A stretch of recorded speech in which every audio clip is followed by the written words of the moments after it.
very smart.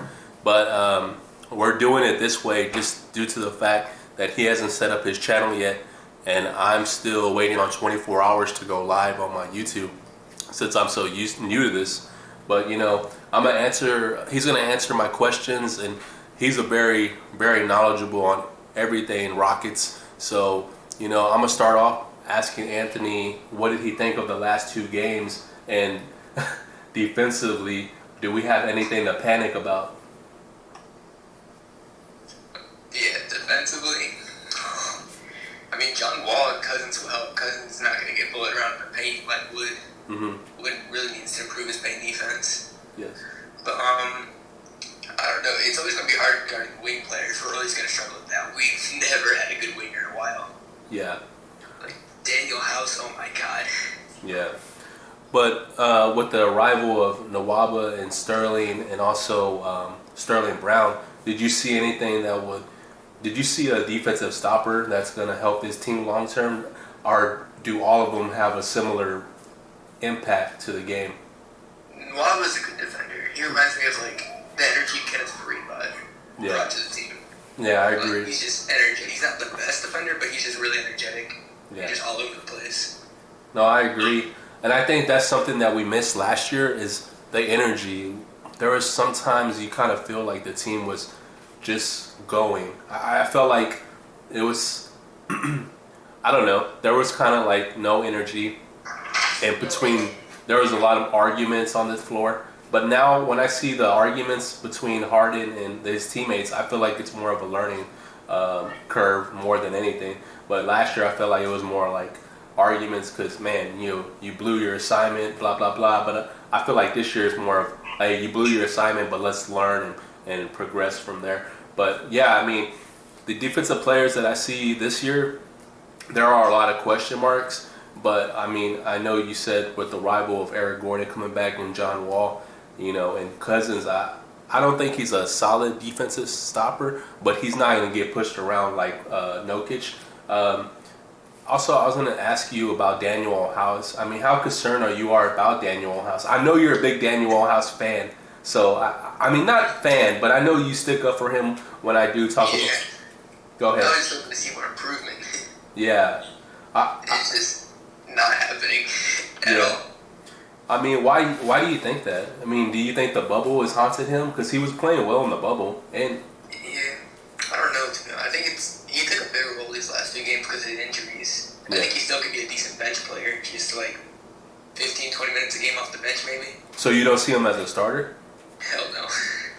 But based off these last 2 games, I mean, maybe he picks it up, but out these last 2 games, Eric Gordon's getting that spot. Yeah. But, well, Eric Gordon said he wants a defined role. He doesn't want to be switching in and out of the lineup. Which is why I think he earns that starting role in Daniel House. Yeah. So you leave Eric Gordon there for the rest of the year? Because he already said that's what he wants. So that or a trade. But, because he has a contract where he can match other teams' contracts, but otherwise, I'd put him at small forward. I'd want him coming off the bench, but I don't trust Daniel House. Yeah. Yeah, I don't either. I mean, I've never been a big Daniel House fan, but he kind of won me over in the bubble, just like a lot of players. I mentioned this in a lot of my other videos, T.J. Warren, Tyler Hero, and probably missing one. But there are a lot of guys who did rise their value in the bubble. And I don't know what it was about the bubble that players that were unknown or weren't playing as that level before the season had ended due to the virus, they picked up their game so much. But, I mean, Daniel House kind of did elevate his game, in a sense, to my opinion. But, I mean, do you see us going after a big man? Like, I know you said you like Dedmon the other day. You told me that? Yeah, he can stretch the floor, and I just feel like he's a presence in the paint that we need.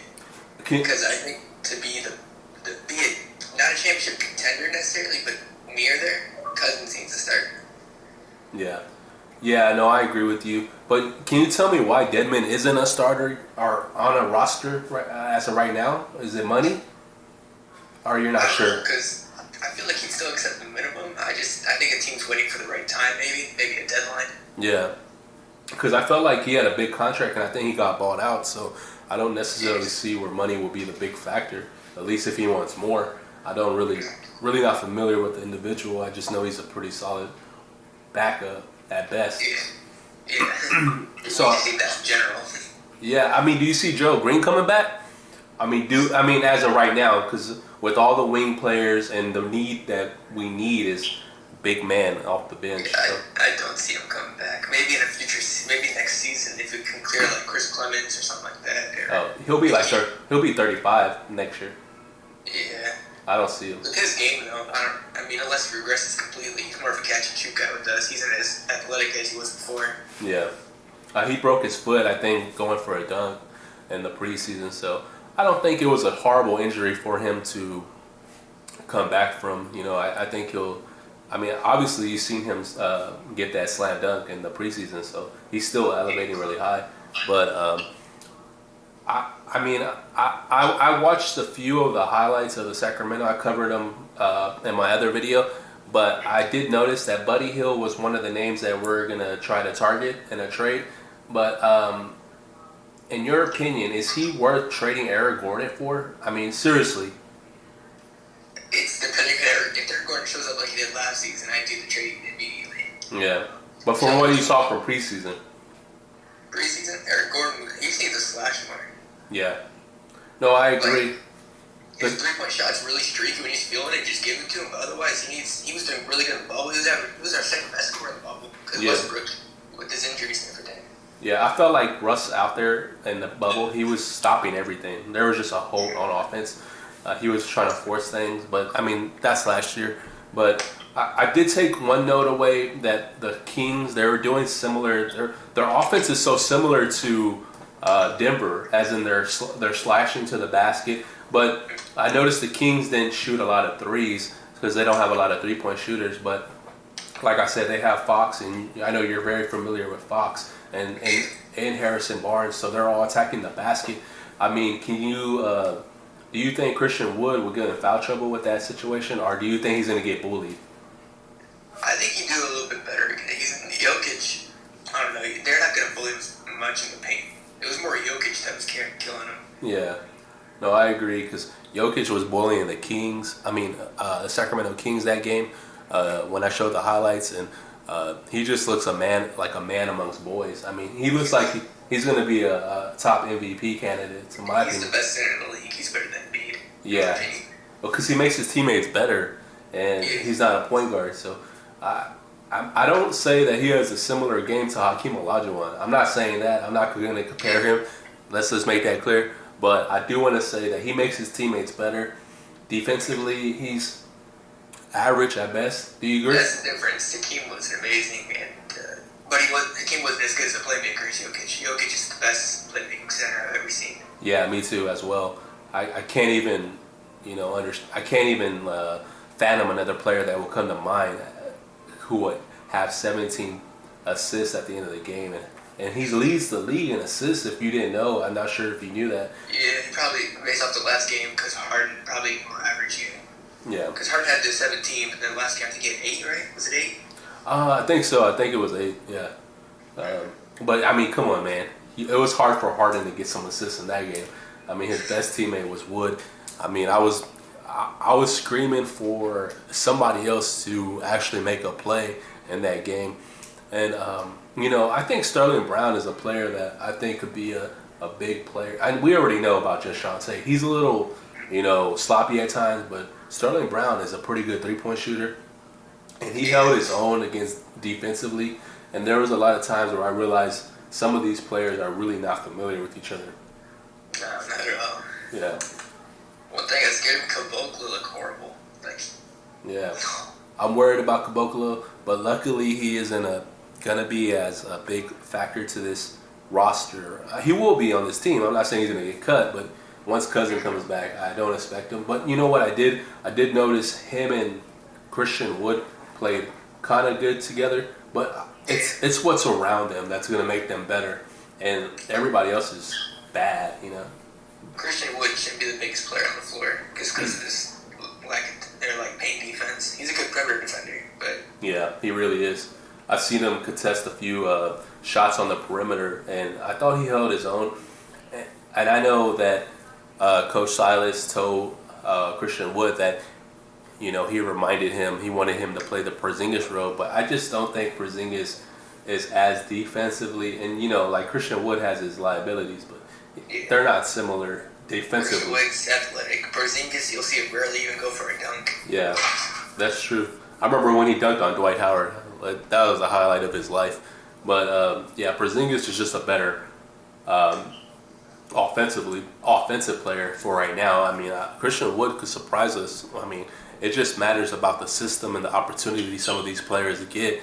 And like a Christian Wood, as you see, I mean, there's diamonds in the rough. You just have to find them, and you have to give them a chance. And that's the one thing I like about this coach, that he's so open-minded and about developing players. And can you tell me the difference between him and Mike D'Antoni about developing players? Mike D'Antoni was in a system where he just wanted Harden to look the best and carry the offense. Yeah, I agree. And what about Russ? I mean, I really have a hard time digesting, like, what was his thought process on having Russ out there? Play whatever? I don't think he wanted Russ. Russ is what Harden wanted because CP3 didn't work out, or didn't work out. Just they weren't liking each other at the time, and they forced the trade, and then D'Antoni was stuck with him. Yeah, no, I agree. And I know that you're a big avid, like, saying that we should have never traded Chris Paul. But my opinion is that we should have never gave Chris Paul that big contract. Now, I'm not saying we should have not re-signed him, but that contract was ridiculous, and that's why we have John Wall today, because it was definitely a domino effect. You can't really get rid of a contract without wiping your hands clean, without having a 1-year deal on it. So I mean, we traded Chris Paul for Russ and gave up 4 unprotected picks, and then we ended up with John Wall. So to this day, we have to figure out by the end of the year who really won that. Because right now, Oklahoma City's looking good, but they're god awful. And then Washington has Russ now, which I'm not a big fan. I don't know how you feel about Russ on the Washington Wizards. I don't trust that team. In the games I've seen, Russ takes too many breaks, and the team just doesn't look good enough. Yeah. That statistics-wise, Beal and Westbrook are going off, but yeah, they don't fit together. I agree. It's hard to put Russ in any offense. It really is, without him kind of like stopping things. Because like you've seen with De'Aaron Fox, what I was watching, he's a nonstop motor. And he's similar to Russ, but I mean, De'Aaron Fox is really not trying to get his own points, really. He'll shoot if he has to, but I mean, he's not like Russ. Russ is going to force things. And that's one thing that shocks me when I watch De'Aaron Fox, is that he's very mature for his age. That whole team, I mean, they might be bad, but they're very disciplined. Yeah, I can see them sneaking into an 8 seed maybe, depending on the teams. Like, I thought the Warriors could sneak into an 8 seed, but they're not playing good at all. Weren't they in the bubble, if I'm not correct? That's one thing I forgot. They were at the bubble, the Kings, right? And they got eliminated. Yeah. See, so they were putting in work already. But I think Denver is a great team, and it's unfortunate that Portland and Denver happened to be our 2 teams that we played to start the season, and especially Denver was gunning on us. But James Harden did show you a lot. I mean, can you elaborate on what he showed you, even being out of shape? That he's one of the best scorers, shot creators of all time. Still a top 5 or top 10 player? Player, top 10. Scorer, top 5 easily. Yeah, well, probably the number 1 scorer in my opinion, right? Yeah. I mean, easily.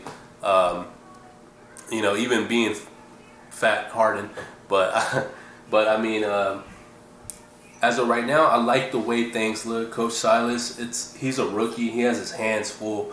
Do you still see James Harden getting traded, or his value just rising and rising? Do you think they make a trade at the deadline? Let me verify. Let me clarify. Do you think they make a trade at the deadline, or they make a trade at the end of the year? I mean, what do you think?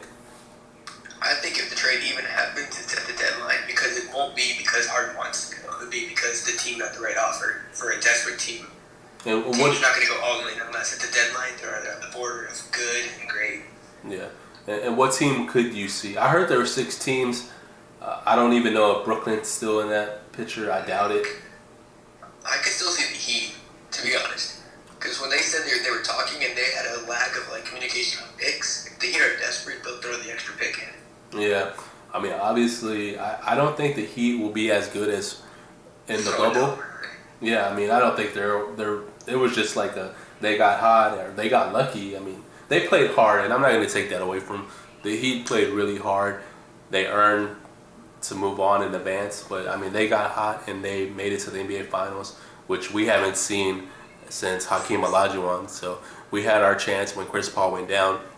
Very unfortunate, but the Heat earned their stripes, and if we trade with them, what do you see? Do you see a third team being involved? I mean, obviously, I don't really see the Miami Heat having a real legit superstar.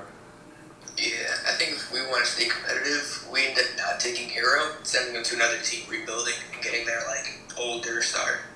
And not like older, but like late 20s. Yeah, I mean, who would you see? Just a guess. It's hard to really pinpoint. It's hard to think. Yeah. Top of my head. But they still say, you go ahead and keep thinking about that. But they say Philadelphia is one of the top runners. So I think you say an older player. I could see. Man, it's hard to really say that because it's hard to pinpoint because. Yeah. I really can't think of a team right now, but I wish I knew the 6 teams that were, dabbling with the fact that they want James Harden. I could see. I got one more idea. Or we end up doing it, getting like a bunch of picks. Say we get all the picks and maybe some expiring contracts to go sign a free agent. Yeah. Like at DeMar DeRozan and Marcus Aldridge. Man. Maybe they get Tyler Hero out of it. Man. We get like a ton of picks. Man, you want a DeMar DeRozan on this team? He's an off-ball player. I think he'd fit with the team. It's just he'll be gone after a year, and that clears up so much space. Max free agent. Yeah, I know Kawhi is a free agent. I'm not too familiar who else, but I mean maybe you're. There's a couple players who can still decline, but we probably wait till the next season. Yeah, I mean as of right now we have James Harden, and we want the best. I want the best. I want to see this team and fully loaded with John Wall leading point guard. You can see James Harden made 21 points before halftime. He had 21. He had 28. Excuse me. He had 21 in the second quarter alone, and that's unspeakable. I really haven't seen that since when Kobe scored 81. But the thing about it, James could score whenever. I mean, his teammates were not the top tier, but he shows that he could score whoever's around him. Doesn't really matter. He's gonna get his. But them double teams and those triple teams, and they even put Jokic guarding him. And there was times that he just blew by Jokic, but there was always a help defender. There was just so much defense on him. It's hard for they were making everybody else forcing them to shoot. They're just trying to get the ball in James Harden's hands, and I think they wanted to live and die by Christian Wood more than they wanted to live and die by James Harden scoring. Because he got them within 7 before I think it really the door blew down. Yeah. I think with a full roster we could have won that game. Christian Wood, it seems like he started like force couple shots. He took a lot of shots that game. Yeah. He took like 20, 21 shots. I'd see him at the most shooting 13, 14 with the ball and all them back. Yeah. That's the most. Well, I think John Wall could get him better shots. I think with Harden and Wall, sucking in the defense, I think he could get more easier baskets. He doesn't really have to play that 80 game. I compared.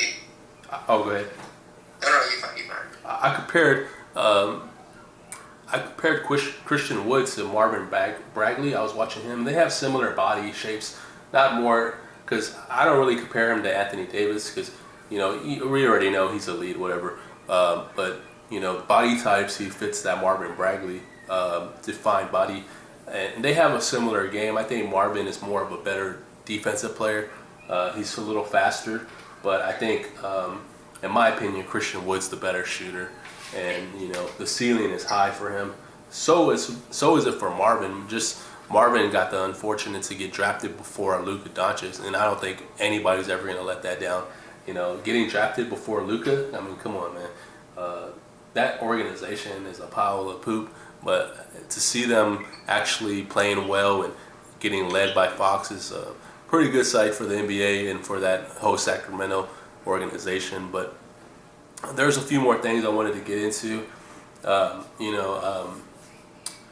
So with the minute restrictions on some of the bigger names on this team, like DeMarcus Cousins and also a John Wall, who's going to be that other point guard? Is it going to be Eric Gordon? I think whenever they're not the court, Harden's going to just dominate the ball. Yeah. It's going to be like what we saw in here, where Harden brings the ball up the court most of the time, but yeah, you make a pass probably to an Eric Gordon who can run point and do some off-ball screens like he has. Mm-hmm. He ran some screens with Christian Wood. Christian Wood had the ball. Yeah. That's something we never saw with Harden before, like ever. Yeah, no, I agree. I think I like where this team is going. If they wanted a point guard, I think they would have had a point guard, because I think Grant. I know you weren't big on Grant. I forgot his. Yeah, Jeremy Grant, I think his name was. Jerry and Grant, and they said we got the wrong Grant in free agency, but I thought he would have cracked the roster, especially after Clemens's injury. But they didn't trade his contract, because I want to make that clear that you can trade injured players, because you're not trading the player, you're trading the contract. In a few years, I think last year, they traded Nene and Gerald Green's contract, and those guys never even played for Denver. They were cut immediately. So as long as you could send cash to another team, there's a way. When there's a will, there's a way. You could dabble around. So if the Rockets really wanted a point guard, they could have got one. I know Derrick Rose's name was out there for a while in the offseason when the Rockets were negotiating with Detroit about draft picks. They did make a trade with them, and one of the names was Derrick Rose, but they wanted Eric Gordon. I don't know what else they wanted, so they probably wanted more picks, or I don't know what they wanted. I don't know what they really wanted. I just know that story is out there. But we ended up getting Christian Wood out of that trade. I'm pretty sure something was, negotiating more, that Christian Wood had saw Rockets as a destination, and that we're making trades with Detroit. So I'm pretty sure there was an open relationship. I really don't know much, but I do know this. We have a game Thursday, and I'm so excited. And I'm sure you are too, because we have a loaded roster. Yeah. So hopefully, I don't want to see any minute restrictions, but there probably will be. Yeah, hey, I'm cool with that. To be honest, I just want to see another ball handler out there. I want to see Eric Gordon. And one thing I do want to see, and I'm sure you as well, you want Eric Gordon and Ben McLemore out there at the same time. A bunch of three-point shooters, because that's what the last two games we haven't had a legit three-point shooter on the floor, and I think Christian Wood and Harden are the best, and then I had to go with the other guys, Sterling Brown, or I assume so as of right now. But Ben McLemore is a legit three-point shooter. I think I'm not sure what percentage he shot, but it was like in the 40s, and he's definitely made. One thing I don't like, and I know you don't like about this either, he didn't get a fair chance in the bubble. I think. Yeah, I think Mike D'Antoni never gives minutes to I'd say the lower part of the bench in the playoffs at all. Yeah. No, I agree. I think Mike D'Antoni thought he was more of a defensive liability, but there was times where their offense was dead, and you needed three-point shooting. And then he would go out there, he would hit a three, and then he would get taken back out. So I really didn't understand the concept of that. And Damari Carroll was one player I thought who would have benefited, since he has he's kind of familiar with playing LeBron James and when he was with the Raptors in the playoffs. So he never even touched the court in the bubble. He was just there for nothing. So I really didn't understand Mike D'Antoni. And he wasn't. The same with Kenneth Faried. Kenneth Faried was not this last season, but the season before. Okay, he was getting no minutes after averaging like 16 points per game at one point. Yeah. I think it was like a couple Wingspan 3 after 7 was going off. At times he outplayed Capella Yeah. as the big man position. And that was one thing. I thought he was injured. There was never it was never clear that what was the reason why Kenneth Faried wasn't playing. I only assumed that it was a matchup reason, but I mean, you had to let the other team, the opposing team, kind of, you know, make adjustments as well to your team. So I don't know why they hit Kenneth Faried. So that's the thing. Mike D'Antoni did so many things where we're always just scratching our head. But one thing I can say about Mike D'Antoni, he almost took us to the NBA Finals. So I'm not going to really hold a lot against him. You know, he's taken us further than Rick Adelman, Kevin McHale, Jeff Van Gundy. I mean, way farther. And I know Jeff Van Gundy's more loved than Mike D'Antoni in this city. So I'm not gonna poop on him, but I can say I think he just got too old for being a head coach. I think time had passed him by. And Russ also, like you said, Russ kind of was not the player that Mike did. Mike didn't want to coach him, but you already seen the pattern the prior year. Even when he had Chris Paul, when we choked against the Warriors, you know, I was so upset when KD went down. You know, and then the next round you had Clay go down. You had all these injuries, and I was just like, man, if we could have played them in the following round, because I think we ended up playing them early because we lost against the Oklahoma City Thunder, if I'm not incorrect. I believe that's correct, yeah. Yeah. So, and then Oklahoma lost against Utah. I was like, really? Come on, man. So I don't remember who they played in the Western Conference. Portland. They played Portland, and they slaughtered them. You know, it was Curry versus Curry. I was like, really? Like, really? Okay. But anyway, money sells. So I'm going to kind of close it out here. You know, if you have any opinions about Sacramento, I mean, do you see anything that you're kind of like worried about besides the diminished restrictions? I mean, this team is a running and gunning team. Yeah, it should be a winnable game. Yeah. But it's a game we also need to win. Yeah. Starting with 3 isn't good. Obviously, it's not ruining our season, but we need to get some wins on a streak. Yeah. I expect a W for sure. You know, I don't see it going no other way. But like I said, the minutes restriction is going to be very concerning for this team long term, especially when we have games like going to overtime, like we had versus Portland. You know, we're gonna need another big man. I just don't think Caboclo is the answer. So hopefully we do get Dedmon or somebody like him. But you know, let him know who you are. And I'm Anthony Sweet. It's the name my YouTube channel is right now that I'm getting set up. It'll probably be the name of the channel. yeah. So look, we need your help. We need the likes. We need the subscribes. We need the comments. You know, so we could give you live content. So once we have our YouTubes fully up and loaded, we're gonna come at you. We're gonna try to go live during games and try to break down what we see, because we can't do live games because we'll get shut down like that. The NBA is very strict on live games on YouTube, but we're gonna do everything we can to entertain y'all and dissect the game. And you know, this is Anthony. He's one of the smartest people I know who understand the Rockets as much as I do. And you know, I want to share my channel with him, or he has his own channel, and we collaborate.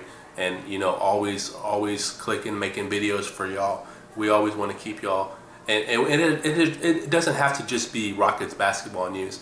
It could be anything. You know, top topics. It could be NFL. You know, it could be major NBA news. NBA Finals, because I don't know if we're gonna go, but hopefully. But like I said, Anthony Sweet will have his channel coming up soon. You know, as of right now, he's gonna be on my channel. Hopefully, we don't have to do this again. But if we do, we're gonna make it work. And you know, we appreciate you being here, and thank you so much. And so we're gonna try to make another YouTube with Anthony tomorrow, hopefully, or if not, Thursday on New Year's, right? Yeah. Yeah. So check him out, and we're gonna let him go, and we're gonna let y'all go. So remember, like, subscribe. Kobe Tree and Anthony Sweet coming at y'all.